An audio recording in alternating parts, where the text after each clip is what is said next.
What if the financial crisis everyone is worried about isn't coming in 2030? What if it's already happening, quietly, behind the scenes, engineered by the very same groups who rewrote the rules in 1913, 1944, and 1971? And what if the real plan has nothing to do with saving the economy, and everything to do with ending cash, controlling your spending, and locking the world into a single programmable money grid? Because while the average person is stressing over inflation, rent, and debt, the Bank for International Settlements, the BIS, the central bank of central banks, has already started building what they call the Unified Settlement Layer. This is a system where money isn't just digital. It's trackable, traceable, and programmable. You've probably heard of CBDCs, central bank digital currencies. But what most people don't realize is that the 2030 plan isn't about one digital currency per country. It's about one interconnected global monetary grid. And once you're in, you cannot leave. Before we go deeper, I want to do a quick community check. Where are you watching from? Drop your country in the comments below. I want to see just how far this message is reaching. And if you're new here, hit that subscribe button for the unfiltered truth the mainstream will never give you. Because what I'm about to show you is not speculation. It's not a theory. It's all documented, published in official BIS reports, IMF white papers, and World Economic Forum frameworks on the future of finance. And once you connect the dots, you'll understand why 2030 isn't just another year. It's a deadline. To understand this 2030 reset, you need to recognize a repeating pattern, a playbook that's been used for over a century. It always starts the same way. First, a global crisis happens. Second, the public panics. Third, governments intervene. And fourth, a new financial system quietly replaces the old one. Sound familiar? It happened in 1913 with the creation of the Federal Reserve. The American public was told this will stop banking panics forever. But what happened instead? The Fed became a private credit machine that bailed out banks, devalued the dollar, and seized control of the money supply. It happened again in 1944 with the Bretton Woods Agreement. The sales pitch was, a gold-backed dollar will bring global stability. Instead, it centralized global power under the US, while the IMF and World Bank quietly took control over developing nations. And then came 1971, the Nixon shock. Americans were told, taking the dollar off the gold standard will protect the economy. The result? It unleashed uncontrolled money printing, massive debt expansion, and the beginning of the petrodollar system, a system built not on value, but on military and political force. Every single one of these resets had two things in common. They were sold to the public as temporary fixes, and they permanently expanded the control of the elite. Now, let's fast forward to 2008. The official story was, banks made mistakes. We need emergency action. But the reality was a multi-trillion-dollar wealth transfer from taxpayers directly to Wall Street. While firms like BlackRock, Vanguard, and State Street consolidated even more ownership of the entire US economy. Then came 2020. The lockdowns caused a global supply shock, which led to billions in liquidity injections, record money printing, and the worst inflation spike we've seen in 40 years. The solution they offered: CBDCs, a digital dollar, a digital euro, a digital yuan. They market it as convenient, safe, and modern. But when you read the fine print buried deep in BI's documents, it becomes crystal clear. CBDCs aren't a response to the crisis. They are the goal of the crisis. Every major event since 2008 has accelerated one specific objective: the push toward a global, programmable money system. This is why inflation was allowed to spiral out of control. It's why national debt is now over $34 trillion. It's why the dollar's dominance is being openly challenged. Because chaos weakens the old system, so that the new one can take its place. And this new system has an official target date, 2030. It aligns perfectly with the WEF's Great Reset agenda. the UN's 2030 Sustainable Development Goals, and the BIS's own Project mBridge timeline. Do you think that's a coincidence? Or is it the final repeat of the same historic playbook? Here's where everything changes. CBDCs are not the end game. They are only the front-end part the public is meant to see. The real mechanism behind this 2030 reset is something far more powerful and far more hidden. The global unified settlement layer. Imagine a single digital infrastructure that connects the Federal Reserve, the European Central Bank, the Bank of England, the Bank of Japan, the People's Bank of China, and over 60 other national central banks. And all of them are controlled through this in Switzerland. This single settlement layer would allow for instant cross-border payments, instant tracking of every transaction, the ability to instantly freeze funds, and automatic enforcement of rules. With no private banks, no SWIFT system, no privacy, and no cash. One system, one gatekeeper. One digital choke point for the entire global economy. If that sounds extreme, here's the twist. The BIS has already built it. It's called Project mBridge, and it is already being actively tested by China, the UAE, Thailand, and the Bank for International Settlements itself, and the Federal Reserve. They're not just watching from the sidelines, they're actively participating and integrating with these developments. But the most disturbing part isn't just that this technology exists, it's who helped design it. And I promise you, you won't believe the name.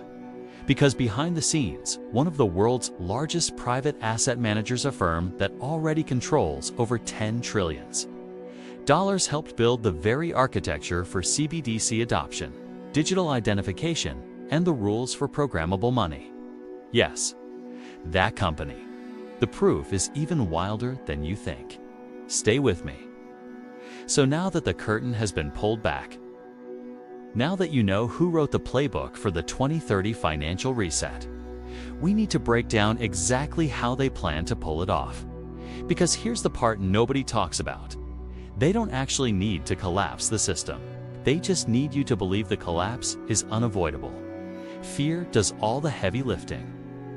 And their entire plan, the real financial architecture for 2030, relies on for interconnected machines.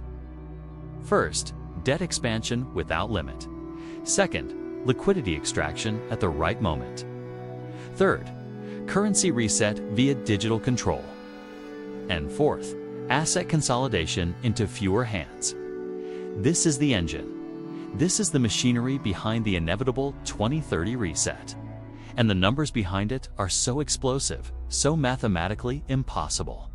That collapse isn't just a possibility, it's already coded directly into the system. Let's break it down step by step. Let's start with machine number 1, debt expansion without limit. This first mechanism is the oldest trick in the elite finance playbook. Inflate the entire system with so much debt that the host of the economy itself can no longer breathe.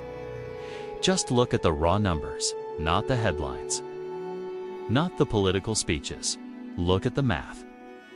In the year 2000, the total US debt, that's government, household, and corporate combined, was $27 trillion. By 2020, it had ballooned to $82 trillion. And right now, as we head into this 2030 cycle, it's racing past $100 trillion. That is a 270% explosion in just over 2 decades. Can you show me any system, anywhere in history, that has survived that kind of expansion? I'll wait. Even the Roman Empire collapsed at a slower rate. But here's the real trick. This debt isn't an accident. It's not the result of irresponsible budgeting. It's a weapon. Because the more debt that exists in the system, the more leverage the elites have over everyone else. The more dependent the government becomes on the central bank, and the more the public becomes trapped inside a financial cage. Debt is control. Debt is obedience. Debt is silence. And once that debt reaches a certain critical threshold, when the interest payments alone exceed what a nation can produce, the elites initiate machine number 2. And this is where the real engineering begins.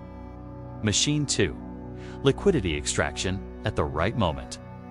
When the system is bloated and gasping under the weight of all that debt, the elites tighten liquidity. That means they deliberately reduce the flow of money. And suddenly, like clockwork, everything starts to collapse. Stocks fall, the housing market freezes, credit dries up, businesses fail, and unemployment spikes. But why? Because they need a controlled demolition, not a random, chaotic crisis. They need a timed one. Just look at the historical pattern. In the 2000 dot-com crash, there was a liquidity pullback. The 2008 financial crisis, another liquidity pullback. In the 2020 pandemic panic, we saw a massive liquidity flood followed by a sharp pullback. And for the 2026 to 2030 reset window, a major liquidity pullback is already being telegraphed. Each and every time, trillions of dollars disappear from the markets. But that money doesn't just vanish. Someone is always there, buying at the bottom. And it's always the same elite institutions. Always the same powerful families. Always the same shadow banking networks. They start the fire. Then they sell the water. And finally, they buy up the ashes for pennies on the dollar. Let me give you one number that will make your stomach drop. During the 2008 collapse, a staggering $10.2 trillion in household wealth completely disappeared. But at the same time, the top 1% actually increased their share of the nation's wealth by 28%. How? Through liquidity extraction combined with strategic asset buying. This is not chaos. This is choreography. And once the debt pressure and the liquidity chokehold are perfectly synchronized, we move into machine number 3, the most dangerous part of the 2030 plan. Machine 3, currency reset via digital control. This is the absolute heart of the 2030 reset. This is the reason why everything happening right now, sky-high inflation, deep political division, rising global tensions is all accelerating. It's because the elites need one specific outcome, a fully programmable, centralized, traceable, and controllable form of money. A currency where every single transaction is visible, where every behavior can be rewarded or punished, where your savings can be frozen with a keystroke, where your spending can be restricted, where taxes can be extracted instantly and automatically, and where any form of dissent can be shut down in a heartbeat. You've probably seen the acronym everywhere by now. CBDC, Central Bank Digital Currency. You might think it's just a payment upgrade, a convenient digital dollar for a modern world. It is not. It is the final, crucial stage of the 2030 plan. Because with a digital dollar, the elites can reset the entire currency system. They can retire the old system and silently erase mountains of debt. They can convert everyone's money to a new unit of account. They can control inflation mathematically. They can track all wealth in real time and manipulate consumption with algorithmic precision. Listen to me very closely. A CBDC isn't money, it's software. And if money becomes software, then whoever writes the code literally owns your life. This isn't speculation.